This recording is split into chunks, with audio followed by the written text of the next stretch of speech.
Started for the guys that are here. I do appreciate you taking time in your day to see what's out there new in Mastercam 2023. Um, a little bit about me, Mark Clark from QTE. I've been here for almost 26 years, maybe 26 years. Um, and QTE Mastercam reseller training. We've got AEs all over now, Tennessee, Wichita, uh, two, three of them here in the office, and we have one that works remotely down south a little bit, and that's Jacob Montgomery. He will be joining us with this presentation. He's working remotely, so we're doing this through our meeting software. To be first and foremost, we are not meeting experts, Zoom experts by any means or matter. So if we have some presentation hiccups and stuff as we go through, bear with us. We'll get it all going and all fixed up. You guys are all muted right now.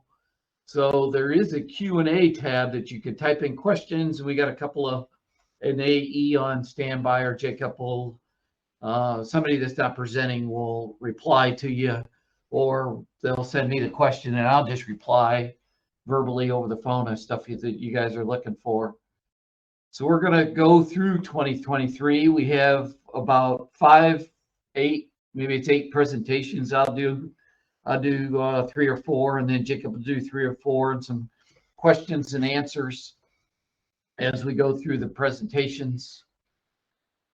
Click onto the new one. Kind of the overview of what we'll go through. And these are top new milling features we're going to go through.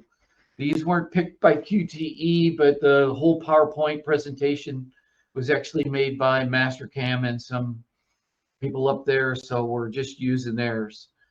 That we may have different choices at top 10, but there are some pretty cool things that are in here.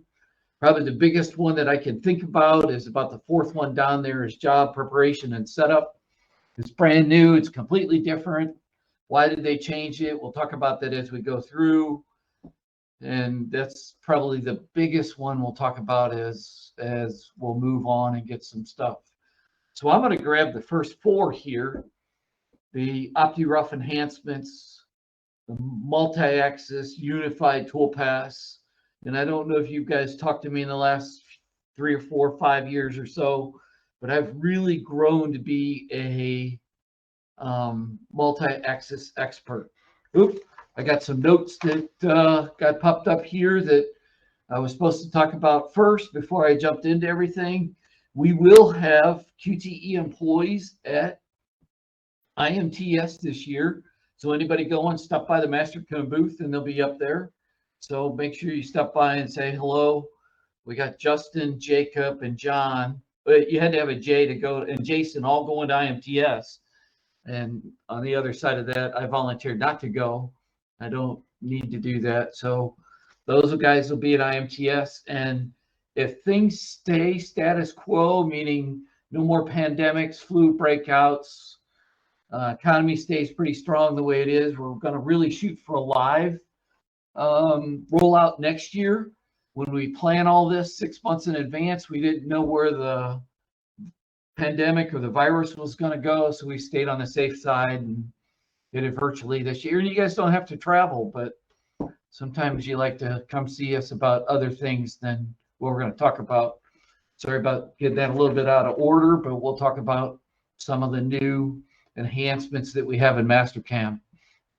There is another slide here. I'm going to back up to this one eventually, but there's another slide. Some of these new functionalities that you see here, we will take a look at in the toolpaths. There is no specific presentation or demonstration on them, but we'll throw them in there. You'll see some looks and new dialog boxes and the apply button and some other parameters and stuff that you'll see there. So we'll jump straight into the OptiRough enhancements as we go through, making sure everything goes through. Hopefully everybody can see my Mastercam screen as it pops up, and I'm trying to keep track of go back and forth of what's out there and what we got. So here's a part that I have. The biggest, one of the new things inside OptiRough. Let me jump back to the PowerPoint. There we go. Here's OptiRough, is to be able to detect undercuts of stock that I have. So OptiRest style toolpath, create a stock model knowing what I have left to take off and what I don't. So here is my stock model. We'll display it up on the screen. There's my stock model. Stock model display, Alt E, pick my stock model on the screen. And now I have a picture of a solid model of a part that I actually roughed out on another operation. And now I want to flip it over and rough it out on this side. And Alt E is what I was using to hide individual stuff. And I'm using view sheets down here on the bottom to toggle between a couple of them to get so what you can see. So if I just ran OptiRest right now through a toolpath, I saved a lot of time by not generating these live. We got a lot going on our computer. Last time I looked, with a meeting going and everything, I'm using like 6 gig of my 64 gig just for presentation purposes. And then I decided to start Mastercam. So here's the toolpath. I did turn off some rapids earlier so you can see it. I got a lot of air motion down in here. A lot of stuff that I really won't cut. View, show the tool. I can show the tool that, and I can kind of toggle between where this toolpath's cut, and I don't need all of this motion in this toolpath. You could, in the past, maybe create some kind of surface off the edge, create some big boundaries around the outside, try to get maybe some limits and live with the outside going all the way down to this floor right here as we generated a toolpath to get it so it wouldn't do that anymore. Notice they picked these clamps as avoidance geometry. Pretty slick idea is what they've done through that style of a toolpath. But here in this second one we had, OptiRest material, same style of toolpath. It is the exact same toolpath, but the toolpath now only goes down so far and only profiles around the outside of the part and removes everything that it needs to. It doesn't have all that extra motion down towards the bottom. We'll talk about this spot here in a second. So if I jump in the parameter page, and here under my stock amount that I have one that says detect undercuts. Detect undercut stock. So if I have a piece of stock that I'm using that has undercuts on it, it won't rough that material out. So it may take a little while to do this OptiRest with a stock. It always does. But now I got a lot less wasted motion out on the machine to be able to get that to run. And as I go through, no containment boundaries, nothing. It just automatically generates. And there's my toolpath on the back on the screen right there to be able to show you what I got. I looked at this for a few minutes. I'm going, why does my toolpath do so well and go all the way down to this floor? How are they controlling this floor over here? Why does it stop there and not go all the way down? I'm thinking steep, shallow. No, because I'm going over here. We're actually looking at the holder for collision. Just quit calculating. Avoid, trim the geometry away. Only generate a toolpath that I can reach with this 120 millimeter tool, and then just get rid of it. You've seen that before. It says the toolpath's been cleaned and you can't generate anything different. So we're having multiple different ways to control air motion and not colliding with a tool or having to get a tool that's 250 millimeters long, 300 millimeters long to be able to rough apart just to control what we're doing. So that's a huge benefit for this toolpath to be able to go in and machine this part right here. We do have some toolpath control, maybe some boundaries that I would like to put on it. We've added some new things on containment boundaries that are OptiRough that we have down here. So as a backplot, Here's one that I say, use a circle. Here's a preview of the toolpath, what it's going to do. And it's like, man, a lot of entry motion that's spiraling in and goes all the way around the whole outside. Here's a big circle. I didn't create that circle. We drew the circle after the fact of what we configured the boundary with so you guys could see it. But here, under toolpath control, it says put a bounding circle around the outside and automatically create a boundary. So I don't have to pick that, come from the outside, generate a toolpath, and it stays inside that as I generate that toolpath. And I'm thinking, man, why would they do that as I work through these presentations going, what are they thinking of what's going on of that big circle boundary? And actually in the end, you guys will think, wow, that's pretty neat and shows out really well. Backplot, here's backplot. So here I'm actually using the boundary to control what I have to machine. Parameters, boundary circle, stock, detect, undercuts. So here, similar to the operation I showed you here, Op3, go look at this as an OptiRest now. The other ones are just only OptiRough. This is OptiRest. Go in and say detect undercuts and go machine the material that's actually left. Still not the ideal toolpath that I'm looking for, though. Really still not what I want for a toolpath. I really got to machine the whole thing all the way around the outside. I'm be missing some areas and stuff like that as I go, and it just wouldn't produce a very good part. And then the last one we have right here is with all the bells and whistles and ones that we have pushed is both in the stock amount, says detect undercut stock. And this one here, oops, nope, toolpath control that said include stock. So once I say include stock, it'll actually start coming from the outside. My strategy is kind of grayed out and I can't change that anymore.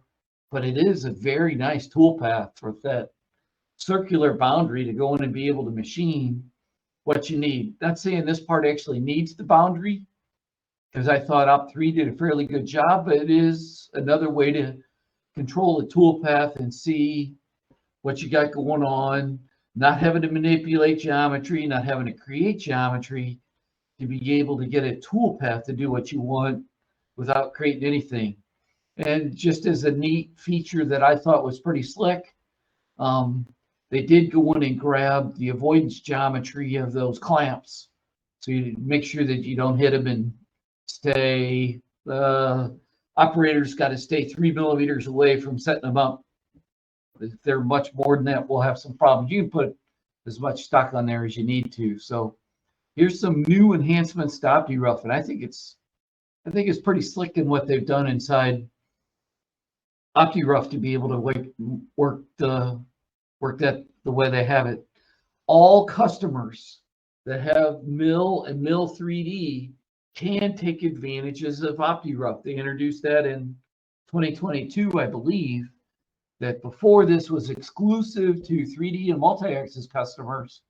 Now just customers that have Mill could take advantages of OptiRough. Making two pieces, don't do a bunch of 2D dynamic toolpaths, just say cut the whole thing and go. Can I get maybe a more of a refined toolpath with 2D dynamic? Maybe, but if only making two, 5 minutes of cycle time may not make that much difference as I go through. Jump back to PowerPoint. Let me jump back to the PowerPoint. And I keep missing the button there.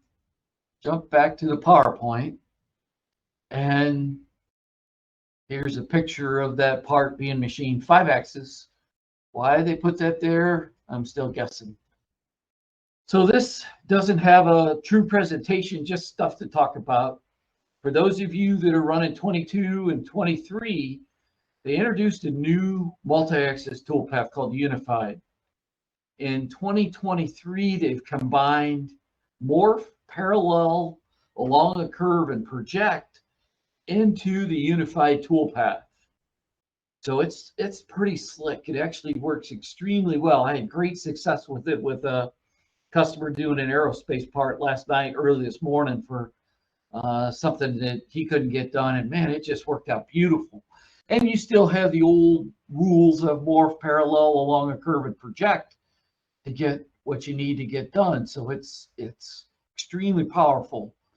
So the old Mastercam 2022, I had a unified toolpath, but parallel, along a curve, morph, and project were not in there. So we've condensed our toolpaths down quite a bit to say, here it is. This is what I have for my cut patterns, unified. Morph's missing, parallel's missing, along, it's still there, but they're all rolled into unified. That'd be neat if we could roll deburr in there too somehow, but don't count on that. That's just me speaking. The less options I have, because I don't have to pick geometry. If I actually try a morph toolpath, that'd work. Easily go to parallel, and we have another one called a guide curve that works extremely well. In older versions of Mastercam, it would show up when I open a new file or a program file from 2022 into 2023. It'll say now these are all ported into unified. Here is a morph, but now it's a unified morph. So it gives you some information about that toolpath as you bring it in. Mastercam tells me, read that as it may, that you will not have to regenerate your toolpaths from 2022. I bring in a toolpath from 2022. You should not have to regenerate these toolpaths. They should come in clean. Anything past 2022, they couldn't tell me if the algorithm's changed, something's changed, they may have to regenerate your toolpath. One big plus on keeping up with the current version or staying maybe a version behind, but not 4 or 5, that the toolpaths update, the files update quicker. They're easier to push everything forward. That you get that as we move on. It's easier to update everything. Also, a little more information than what we had in 2022 on a unified. Now here I'm using a guide curve. Guide curves work extremely well, and the automatic just picks some surfaces and picks some solid faces. So you automatically create the geometry. You don't even pick it, and see what you get for a toolpath. I have had great success with this. I can't say it's 100%, but I have had pretty good luck. Or just pick one guide curve and regen and be done. So it does work fairly well, the new unified toolpath. We'll have some presentation on it here shortly, right after this. There's a bunch of parts Mastercam has done for customers, helping people. Here's a big, I don't know what you want. It's not I'd call it a T-slot cutter with a full radius. They've got down in this part here, but looks like some kind of saxophone musical instrument part. Quite a few things Mastercam's helped customers out with and doing things in a multi-axis world. And right now, my multi-axis stuff is extremely fun. So we're going to talk about a new functionality inside Mastercam is tilt relative to a surface. We've kind of been able to do this in the past.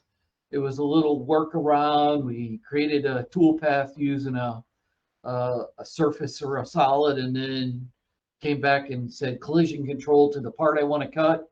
Now we have the ability just to model that surface, do whatever I want to that surface, and then create that surface or that toolpath of what I need to do to get it done. We'll get to that one in a second. Let me jump back into the Mastercam and load up that file. Relative 3. Don't save this one. It's going to go back to English for me. Here's my part. Here's a regular unified toolpath, 2023. Open up some parameters. Cut pattern, missed it there. This is a morph. I got a couple of curves in here. And if I would delete this, it would automatically change to a parallel or to a automatic guide curve. So they're all rolled into one. I don't have to recheck my surfaces. I don't change my tool or collision control. If I want to change inside this unified, I have this ability to do that inside this toolpath. So if I look at this toolpath, hopefully it for whatever reason it wants to regenerate. Sure it does. Multi-thread. I didn't change anything besides looking at it. There we go. And we backplot it. I am a big backplot fan. I backplot everything and then I verify in the end. That's all going to change here shortly. So this is not good. This gets pretty close. As I get down in here, I may have a tendency to crash. Anybody out here doing multi-axis work knows that I'm using the normal of this surface, home screen dynamic. Watch why I'm doing this in the middle of backplot. We haven't been able to do this. Now I can.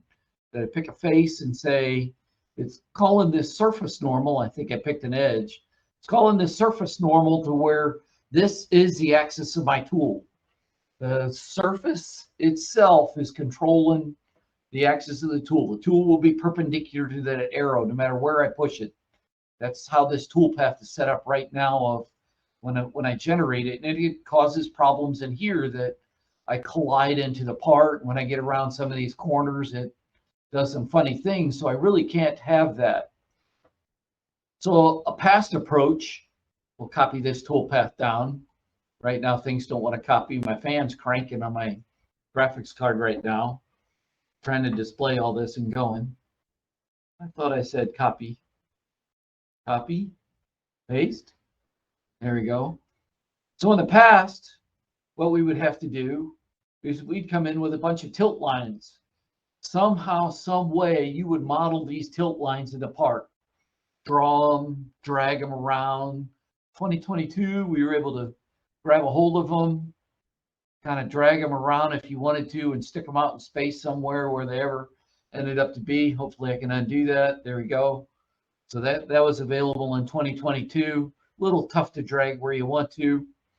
So if I go into this toolpath and I change the way I control my tool axis, and as you guys know about 5-axis, if you've had a class with me, first thing I concern myself with is motion. The next thing I concern myself with is the tool axis itself. So I want to use a bunch of lines. We're going to use those lines closest. Let's go grab all the lines. Make sure they all go in the right same direction. There we go. We're going to have to put a big snap point in here to grab this. If you don't understand or know about these parameters, come take a 5-axis class. We spend a lot of time talking about tool axis.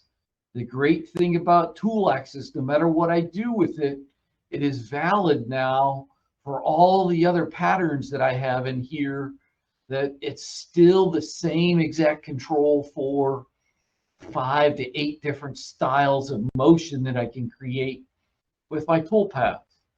I know that didn't seem too painful. Oops, I forgot to push a button too that I wanted to show you. The new apply feature. Is it still thinking about it right now? View. Not sure how many use a multi. Oops, done now. There you go. Backplot. Takes a little while to think about it. Works pretty good. Now the tool axis is normal to where those lines are, very, very close to following. And I'm just grabbing and backplot where my part is, making sure the tool axis stays where it is, tilted a little bit there, a little bit down. So it's following those lines fairly well as it generates that toolpath. But these are kind of cumbersome and kind of tough to create as I go through and create those. So I have another one here that these lines that I have are just drawn off the geometry itself. Somewhere along the geometry, I drew a line. Here I drew it from an endpoint to another, or sorry, a midpoint to a midpoint. Here's another one, midpoint to a midpoint, midpoint to a midpoint, midpoint. Just draw some lines, create some points along, connect some dots, and then come in and create a surface using the loft from those lines. And here's the surface that I get. I'm showing the backside, and I'm showing the backside of the surface. So this is the surface I'm going to create to control my tool axis now. To be able to keep from, I want the tool to stay normal to this surface that I created, but chase this part all the way around. Doesn't take much to do this. Jacob will have another case study on this a little bit later. Another way to approach creating this tool axis control. I also want to flip my surface normals. Here under the View tab, I'm displaying the back side of my surface. If I would generate this toolpath right now, I can either go flip it in the parameters, is the new way to do it, thanks to Mastercam for SolidWorks, because you couldn't change those there, or I could just flip it here in the surfaces, which is the old way. And since I'm old, we'll do it the old way of the right color. There we go. That's the right color. There we go. And now we'll just copy this toolpath again, paste it. This time we're going to jump into the parameters here. Tool axis is what we're talking about. This is the whole thing about tool axis relative to a surface. So we're going to tilt relative to a surface. I pick a surface and say I want my tool to follow this. There we go. Don't have to repick any of the geometry. Still got a whole bunch of surfaces out there. And for me, when I generate a lot of toolpaths, I open up all my cut tolerances. Anybody had me in a 3D class? Big old step over amounts. And if I could get used to, we used to have a magnifying glass up here on a bunch of toolpaths way up on top. But now I could just hit the apply button, which a lot of people are used to doing. I think that's in one of the third-party training books. That there's your toolpath. That looked pretty good. You guys kind of like that motion there. I don't know how much. Can I get back to my level manager while this is open and turn off that reference surface? See, some of this stuff I couldn't do before with Mastercam, and they're getting better and better about being able to do stuff with certain dialogues. But 2022 allowed me to spin my model while this dialog box is open. You need to do that more and more these days. What I could actually go change the parameter and say, no, I think I need a little bit tighter than that. Still leaving my cut tolerance open so it generates quick.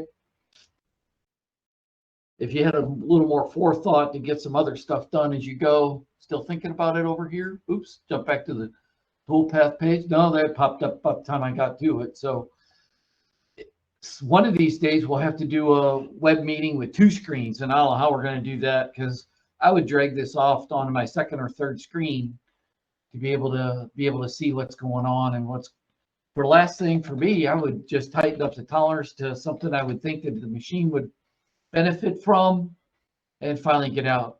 Probably one of my most favorite untalked about features in 2022 is this generate toolpath button.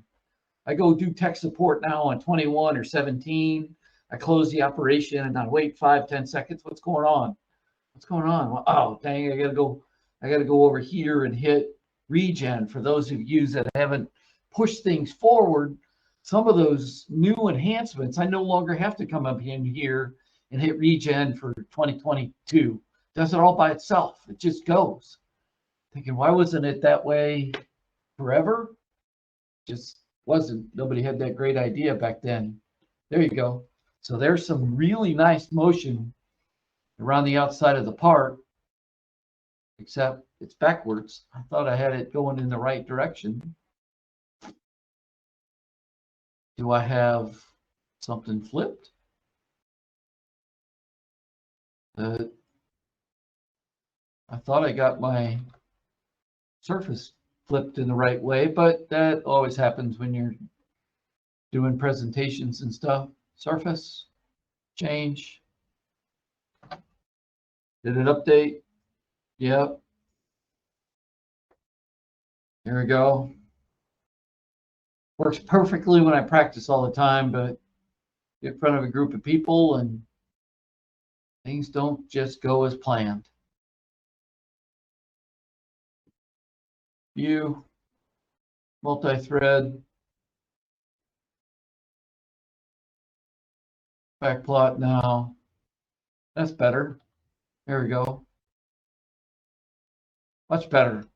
Now I can turn off that surface. I can turn off my levels and run this through a machine sim or take a look at the part and kind of poke around and see how before I had right here in this area, my tool would collide with the bottom part of this.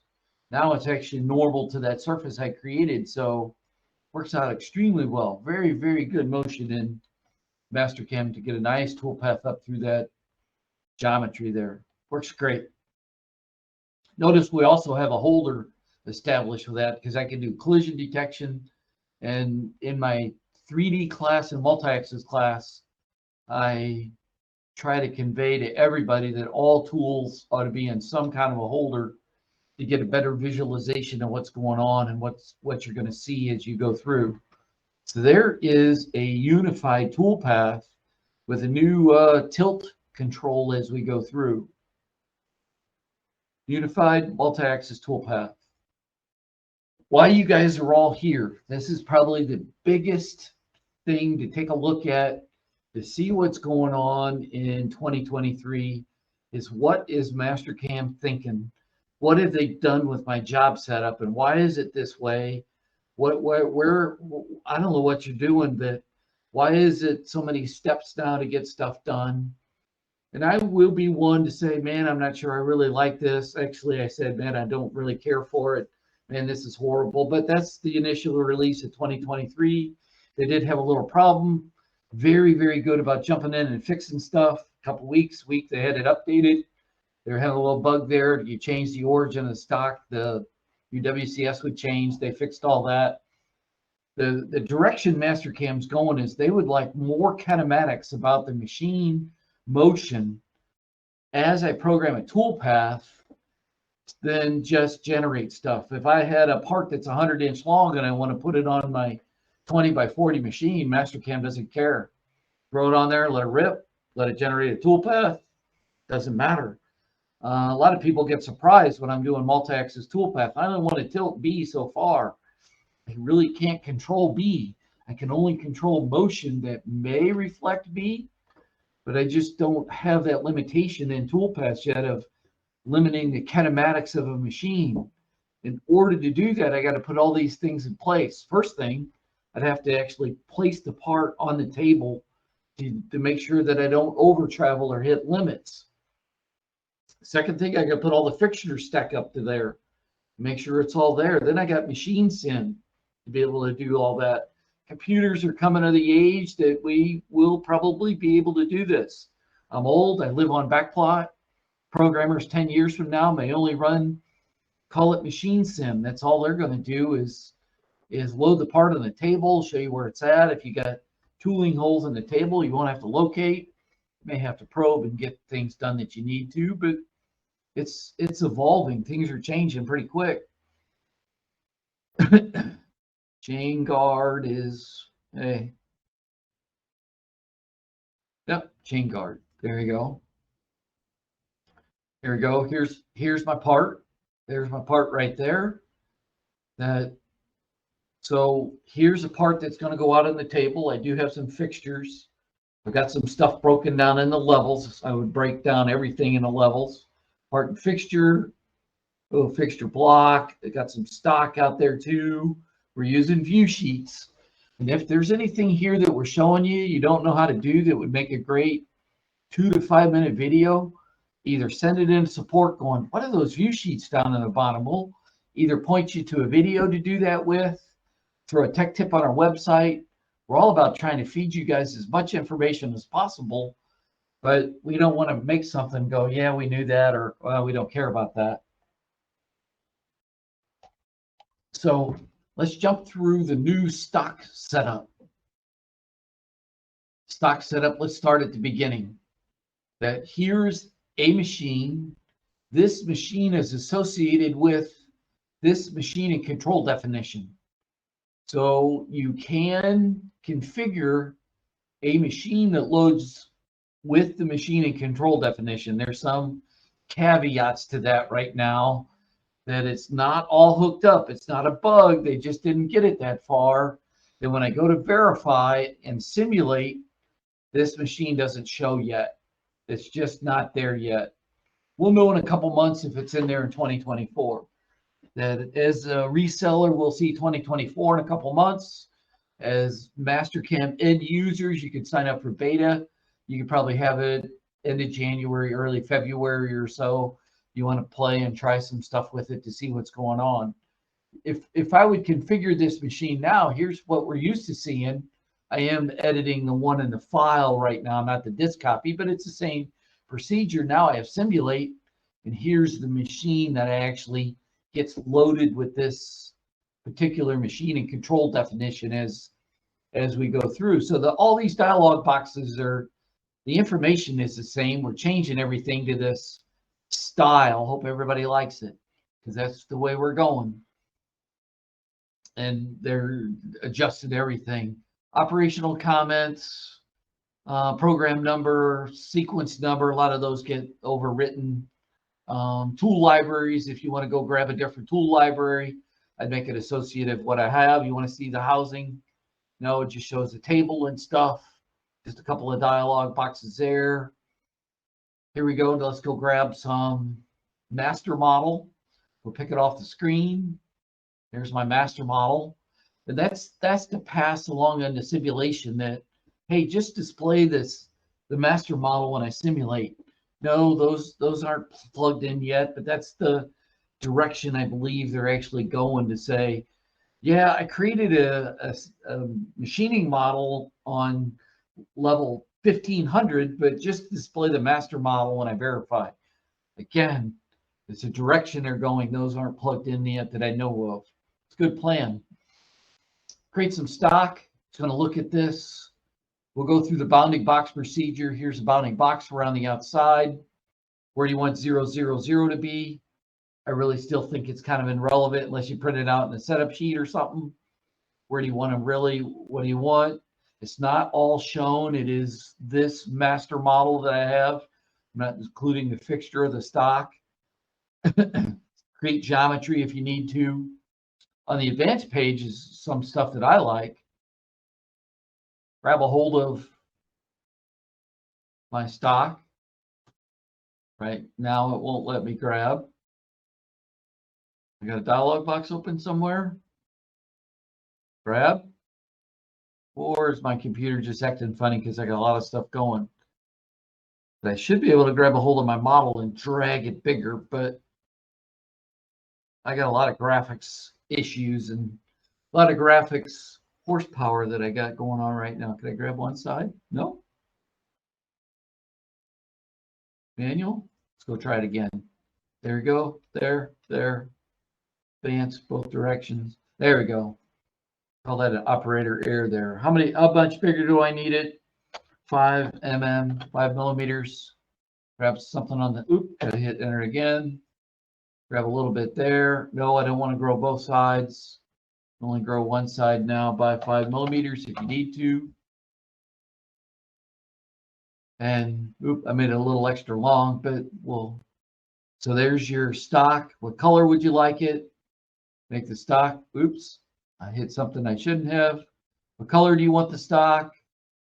I have visions of eventually maybe double clicking on those and making them bigger if you wanted to. Don't hold me to that.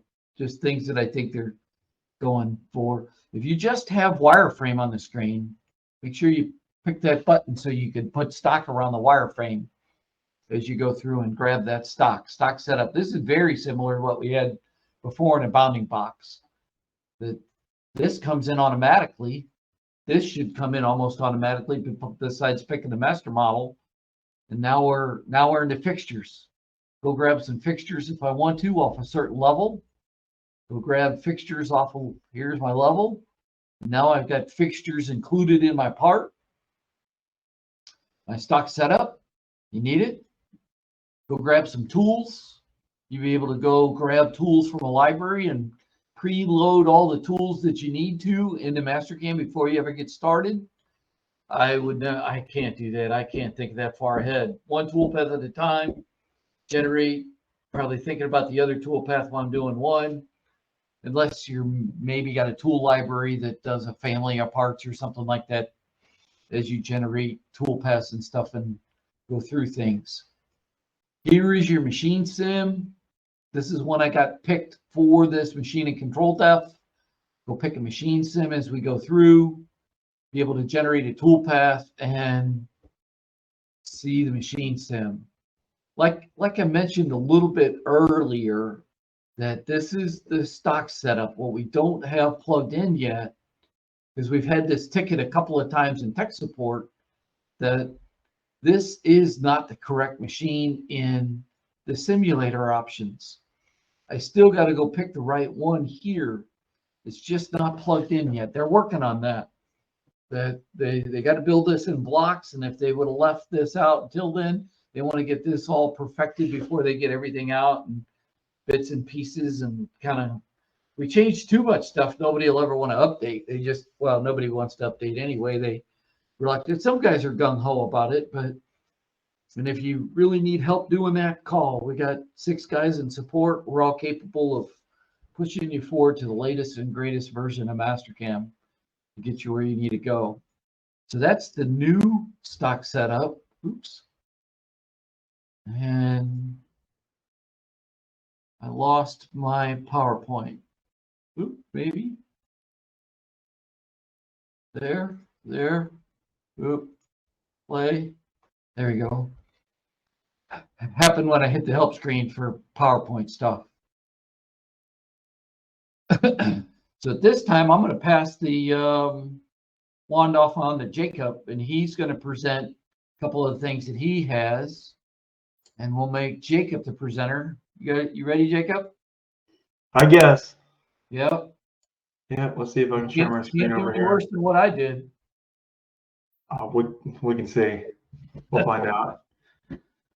So, for all people that have just joined, since we started, my name is Jacob Montgomery.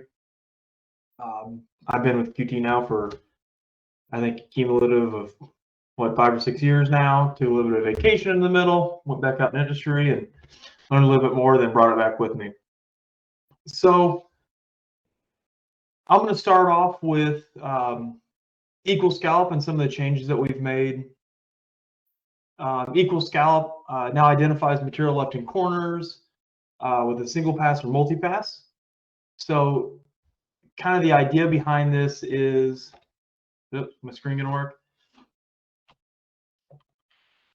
is that we are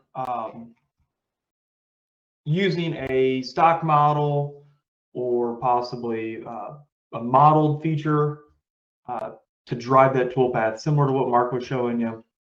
And that's nothing new. We've had that for, I don't know, 3, 4, 5, 6 years now that we're able to do that using stock setup, using either trim to stock with a previous operation or stock model or, like I said, a modeled part.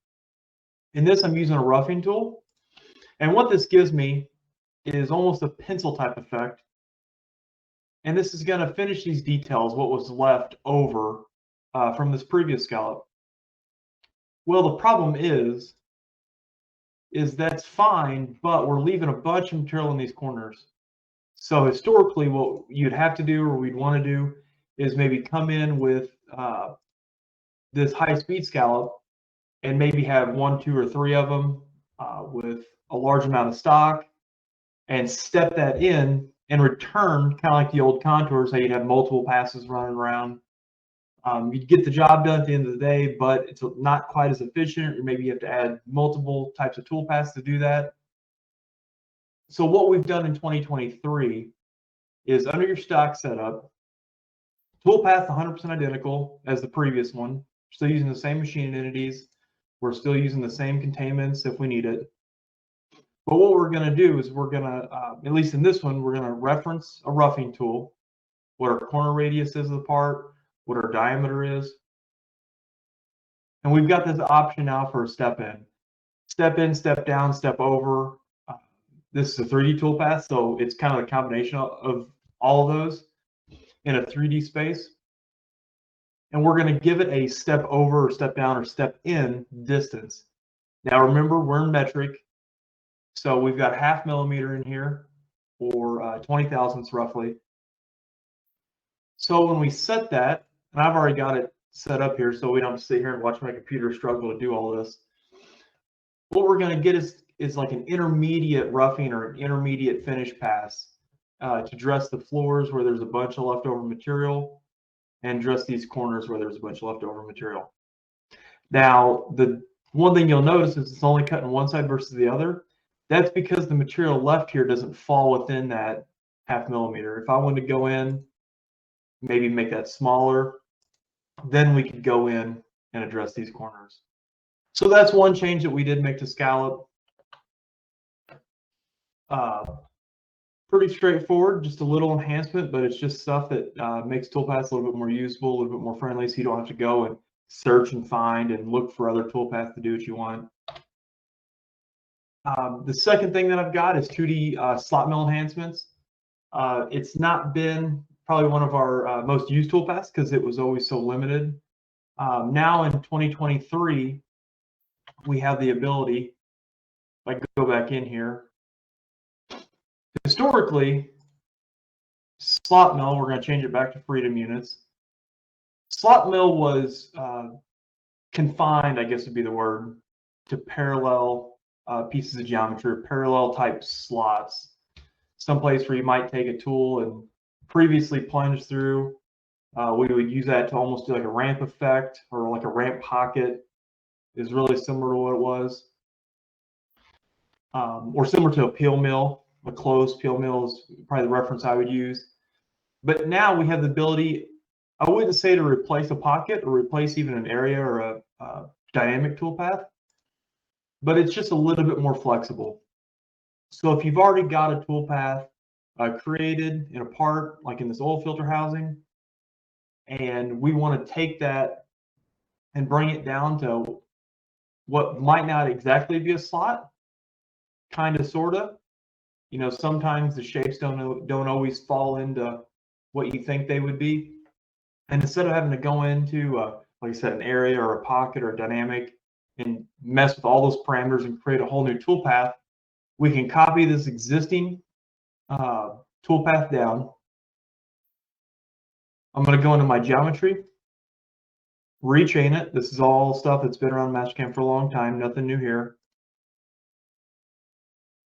And then I'm going to go into my parameters and I'm going to set my depth. Yep, sounds great. It's automatically going to regenerate. And what it's going to give me is a slot mill that's not just confined to basically two parallel pieces of geometry. And it's going to give me that offset pattern that we're similar to area mill or pocket. So that's just something that was real simple that they wanted to make a change to. I guess they had a few different people complaining about not being able to use slot mill in other places. Now to the more fun stuff, the things that I think are more exciting. I think Mark would agree with me. We all really enjoy multi-axis. If you're not familiar with deburr, I think it was in what 2021 or 20, we introduced the deburr toolpath or deburr contact. Now it's going to include a fixed tool contact point for a cylinder or cone option, which controls the tool contact point during machining. A really simplified version of that is we're going to either flank mill or swarf mill chamfers without having to have all the complicated steps of a swarf. So if I go in here, I've got my deburr, and this is kind of a twofer. Again, we're going to switch to metric, so I apologize. Fortunately, we're not doing any kind of math or figure anything out. Everything's already set. So once this opens up, I've got an entire assembly here, and this is the Witch Doctor. If you ever get on Mastercam's website, download any files through the Tech Exchange, you'll see the Witch Doctor referenced quite a bit. This was a BattleBots team that Mastercam helped make some parts for. I think they've even designed some of them. This is a really good example for a multitude of reasons, other than the parts being complex. But we also get to show off some of our view sheet changes. If you guys don't use view sheets, we've had them now for a very long time, even before I started using Mastercam. But what we have now is we have groups. So before you'd have 10, 20 of these set up on maybe your horizontal machine, for each rotation. If you use MT, we'll have it set up for main and sub. But for this, we've got it to kind of organize this assembly. Assemblies have always been just kind of a royal pain in Mastercam because we treat everything as a part model, unlike some of the other softwares that isolate it. So what we can do here is, obviously you have to set it up correctly, but I've got this isolated down in this group under machining models, under my work holding, and then the actual assemblies of the part itself. So I want to isolate it down to this side panel here. So I've already got it broken down into finished models. If you're familiar with view sheets, I've got my fixture in here. I might have some wireframe, my view set up, maybe some colors, my levels. So all that's already done. And historically, if I want to come in and bring a tool and side mill this chamfer, I'd have to use a swarf or maybe a parallel, a morph, swarf milling. And I would have to select maybe the two guide rails, maybe the tilt lines, select the surface. And I'd have, I don't know, 5, 10 different steps to get a tool path, basically what I've got here. And that's all still valid. We haven't changed any of that. But what we do have that we've made changes to is deburr. So if you've ever used deburr, let's turn that off. If you've ever used deburr, it looks for a sharp corner, just like chamfer.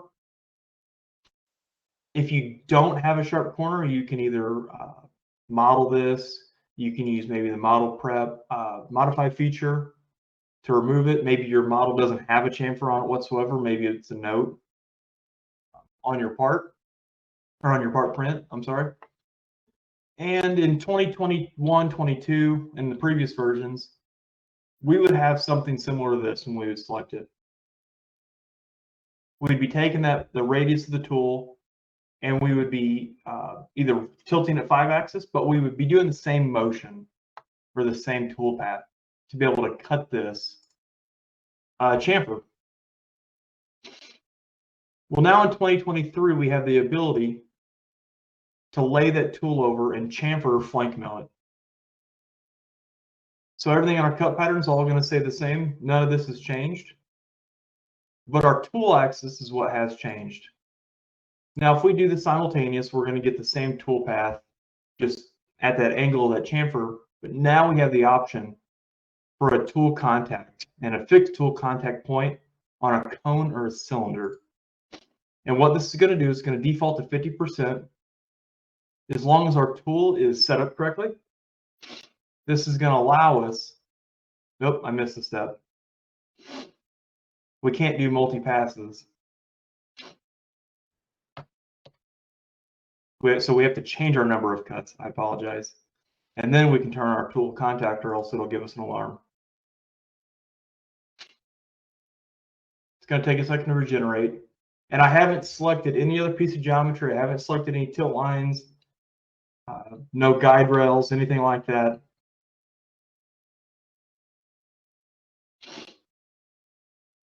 And it's going to treat that angle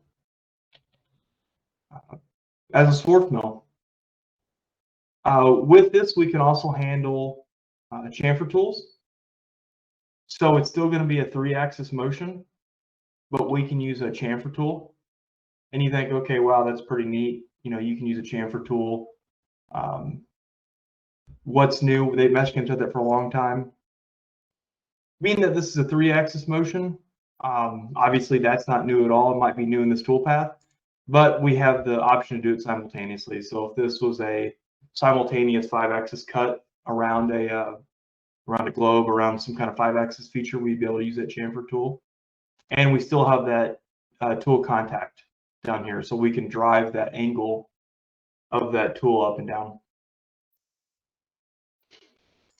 Along with a straight shank tool, we also have the functionality for a taper tool, like I mentioned earlier. So again, motion is not going to be any different than what we've seen. Even when setting it up, I don't have to worry about any kind of angle. As long as my tool's modeled correctly, I don't have to know that angle when I'm programming it like I'd have to in maybe a morph or unified, something along the lines of that. It's automatically going to lay the tool over, assuming that your tool is set up correctly. That's key in all multi-axis toolpaths. But my tool contact, maybe I've got a fixture plate that's down low, or maybe the radius at the top of the taper tool is too large for a corner. I can drive this tool up and down depending on where I want the tool to cut. It is a percentage, so it's not a fixed number. So if you're looking for a dedicated number, it might be a little bit more difficult to calculate that percentage based on the tool cut length.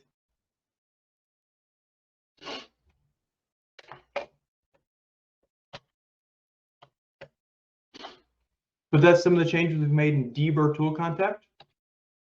And again, like Mark said, we've got these beautiful drawings that Mastercam's provided to us. Again, it doesn't have to be as simple as what we've done. We can do it on full multi-axis simultaneous parts also. So one thing that we have, we've had for a while is the ability to create 3D PDFs. This is something that I try to show in multiple classes because it is really neat.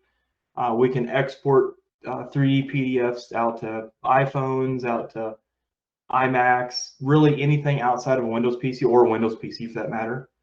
And we've got the battery bar, so they're kind of showing you there that it's on a phone. And the idea behind that is setups and creating setup sheets and all that stuff are always a pain. They're a pain for the programmer, they're a pain for the operator. And like you all know, if you're a programmer, any mistakes are always the operator's fault. And if you're an operator or a machinist, they're always the programmer's fault. So we try to limit that blame as much as possible by giving the programmer and the operators as many tools as we can to help alleviate that. So if I go in here, let's open up. We have some twin flow parts here. Go back to inch. And my parts are gone. That's great.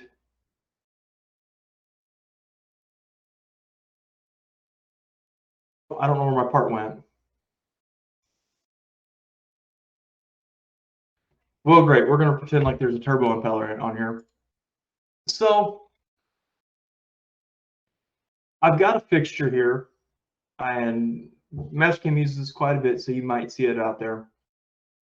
And one issue that programmers will run into when they're programming a part, if we go and we look at this as translucent, you notice these through holes, they go all the way through. And I know they're supposed to be tapped. The likelihood of a tap being that long, well, it's unfortunately not that uncommon to have some kind of drawing like that, but we all know that it's basically impossible to have something tap that deep. So if I look at my drawing here, and this is a PDF that I might have got from engineering, maybe from a customer, maybe something I've drawn. And typically you'd have this set up on one screen or maybe printed out on paper. And you'd be glancing at this, glancing at the part, going back and forth. And that's always kind of a pain. So in 2023, what we've done is we have the ability to import this. Seems pretty straightforward. But for a lot of people, this is huge. I know I really would like to have this years ago. So just like merging in any other file, we're going to go in, make sure we set to all files or 2D PDFs. So I'm going to go in, I'm going to grab my twin flow fixture drawing PDF. And I want to make sure I merge view sheets. Excuse me.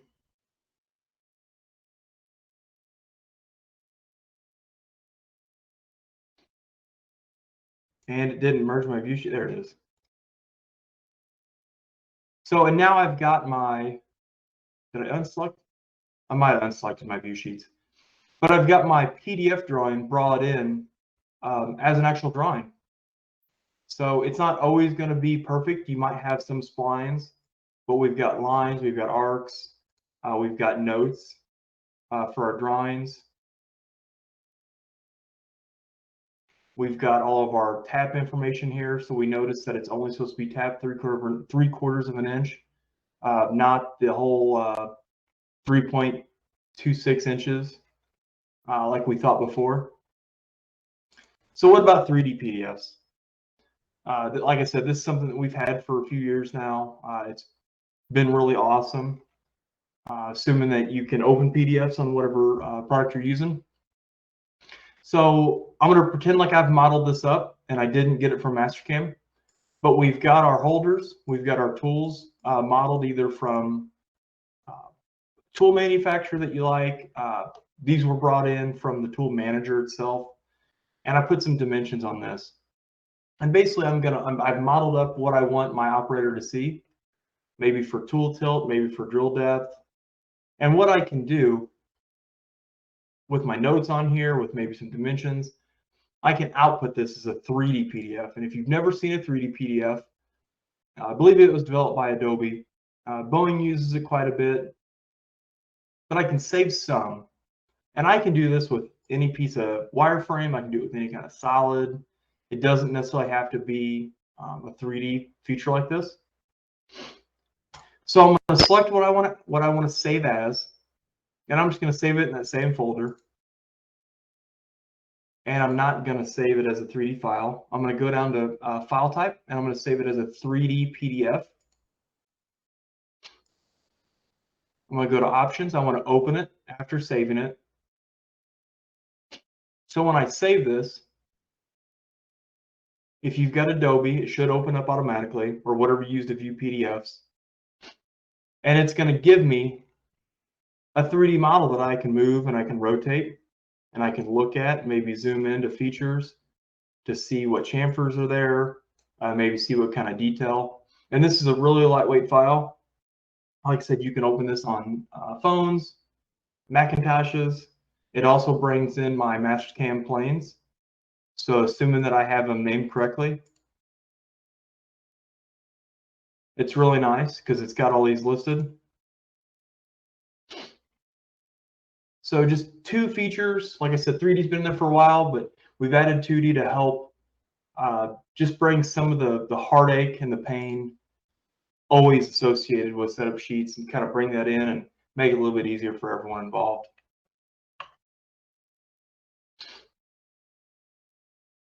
Wherever my milling presentation is. And that's what the part was supposed to look like when I imported it, and I guess I screwed it up when I saved it. And the last thing I've got is unified multi-axis case study. This is going to be a really similar function to what Mark showed you guys earlier.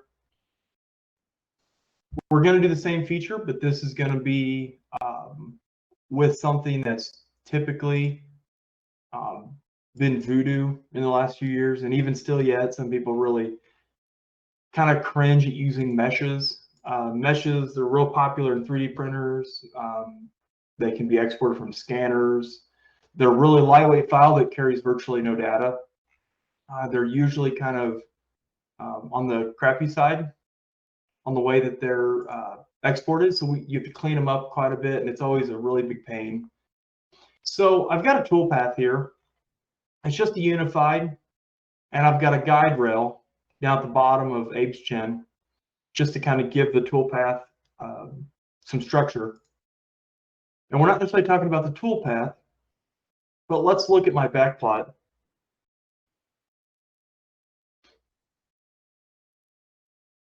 And let's slow it down so you guys can actually see it.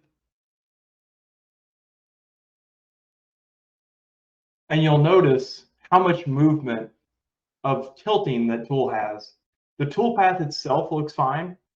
It's relatively smooth. The spacing's big, but that's just for presentation and calculation time. But the movement's really drastic. On a really high-end machine, this shouldn't be an issue. But you get anything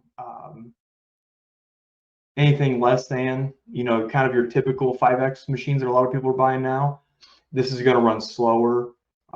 It can cause some surface finish issues. You can see, especially when we go around the nose, how much that tool really moves around a lot. And especially if you've got a really big machine, a really big head-to-head, maybe an older machine. This can really affect cycle times, can really affect surface finish. It can also cause the part to crash if you got other fixtures on. So how can we clean this up? So very similar to what Mark showed you, we're going to create a clean core. And I'm going to use this mesh to do that without creating a surface, without creating tilt lines, anything like that. Because on something like this, it would be extremely difficult to create tilt lines. So I'm going to copy this mesh. I'm going to copy it on level 100. I'm going to call this, if I can spell it all, clean core. And I'm going to turn everything else off. Let's turn the toolpath off. So again, this is a mesh. So this doesn't carry any data. It's not a solid. We can't push pull it. It's not a surface. We can't modify it, at least with traditional surface toolpaths. But you'll notice, I believe in 2022, that we added this mesh tab. And we're slowly having to add stuff to this because meshes are getting a lot more popular, especially with 3D scanning becoming more prevalent. So the first thing I need to do is I need to go in and I need to check the mesh. What all's wrong with it? Is there any issues? So you'll notice there's a hole in Mr. Lincoln's head. And I want to clean that up. So I've deleted that chunk of model or chunk of mesh that was an issue. So how can I smooth this? And I'm not going to go through all the mesh tools, but we do have this tool called Smooth Area. I do want to modify it, and I want to select a mesh, and I want to minimize the area. I want to smooth this out and make it as uniform as possible. I'm going to set it to 1 for maximize iterations. Drag this over, and let's hit preview. Notice how much smoothing we get. We're basically eliminating all those really harsh facets and those jagged edges. And we've got between 1 and 20. I don't know what those numbers represent, but if we go up to 5, it should get smoother and smoother. And if we go all the way up to 20, we should get a really, I hit preview, we should get a really smooth, almost round feature. We could also model a cylinder or model some kind of like lollipop type shape. Let's take this all up to 20 because we're not toolpathing this, we're just using it for tilt. I don't really care what the actual feature looks like. I just want to try to limit how much tilting this tool is going to do. It's going to take a little bit longer because it's taking more of those facets out. Got kind of a nasty bit there, but I'm going to leave that. But around the head, looks really, really great. So I'm happy with that at the moment. And the only difference that I'm going to do, and Mark, this is going to be just an exact carbon copy of what Mark did. We're not modifying our cut pattern at all that's going to stay the same. We're going to go into our tool axis control, and we're going to change it from surface to tilt relative to a reference surface. And again, we're just using this mesh to control the tilt of the tool. It won't affect the actual toolpath itself, or minimally. And I'm going to regenerate this. Notice it looks almost identical. I'm going to turn off my tilt mesh. And now when I go into my back plot,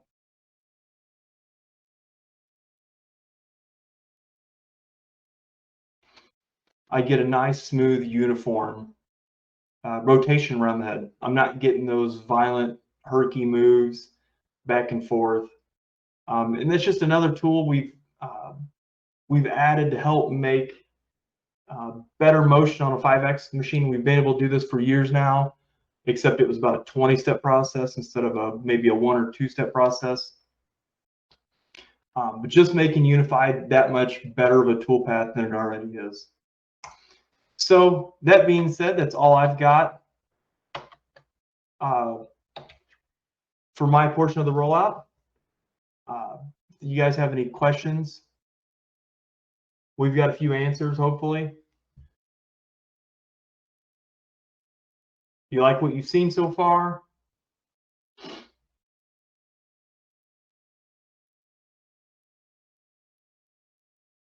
One thumbs up. Perfect. You guys have any questions for sales too? Like I said, we do have Jeff.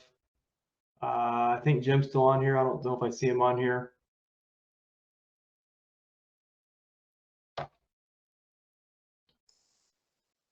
Great job, Jacob. Thank you, Mark. Appreciate it. You guys should have a Q&A tab. If you got any questions, we can hang out for a few minutes. Send a support ticket in if you don't want to talk about things in the general public. We're always looking to hear from you to see what you want to do, what do you want to be trained with, what are you missing. Yep. If you guys have any questions, any post questions, anything like that, don't hesitate to reach out to support, reach out to our website. You can send us a chat, call in. Don't be a stranger. That's why you pay for maintenance. If you have any toolpath questions, we really like those. We'll always take those 100 times over anything else. Those are always the most fun. Licensing is the most fun, isn't it? We're all IT guys.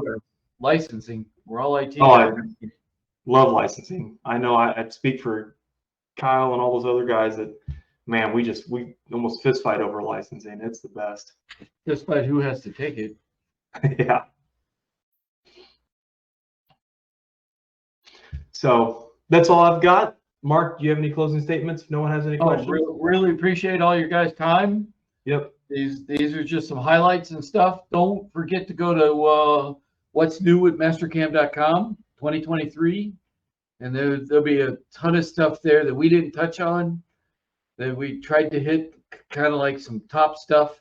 That's the problem I was having displaying it too. My internet got very slow when the meeting's going. Couldn't change. The what's new Mastercam 2023. They got a lot of stuff, a lot of videos. Mastercam's doing a very, very good job of showing you what's new before we ever get to it. So, and then they got a whole production crew of 5 videographers or 4 videographers and lights and mics and people to write scripts for them, and that they do a very good job of showing you what's new and how to use it. Yep. So, ask. Yep. Ask. I can show you badly what's new. Doesn't bother me at all.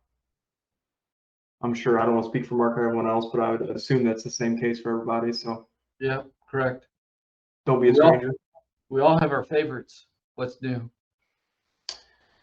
So Brian Brace asked, migrating from Mastercam for SolidWorks, where I have normally programmed in both part and assembly files, how does straight standalone version handle multi-part files?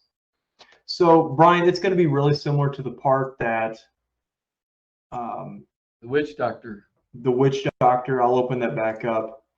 So the downside that you'll have, particularly, is your files are big, and the way Mastercam handles any kind of group files, because that's really what it is. It's just a massive group of files.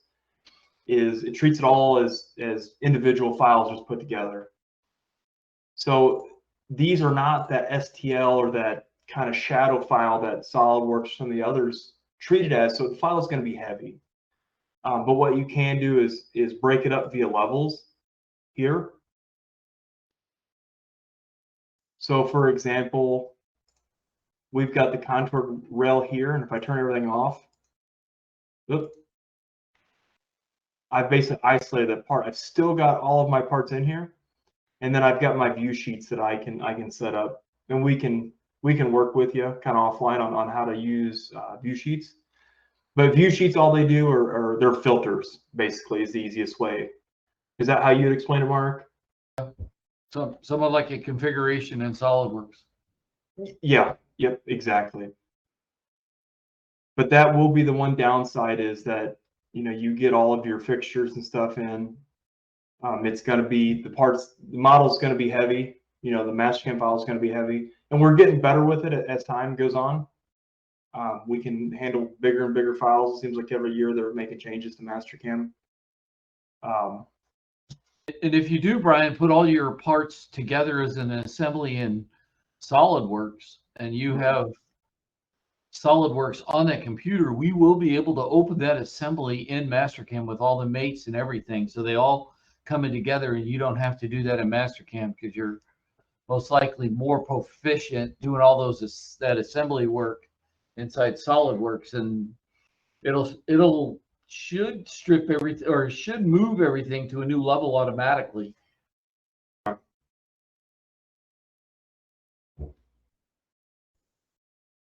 Hopefully that answered your question. If not, shoot us a call, shoot me or Mark a call, or Kyle, any of those guys. We'll be able to help you. Perfect, thumbs up. But again, I can't stress it enough. View sheets are awesome. If you have mill turn, you're already kind of forced to use it. Or at least it's there. You might not use it, but it is really, really nice. We've had it for, I don't know, 10 or 15 years probably. Mark can tell you better than I can, but I can't remember what came out in 2019. They all merged together after a while. Yep, they do. Especially when 2024 comes out. We'll go, can I do this? Oh no, that's the new one. Perfect. Yep.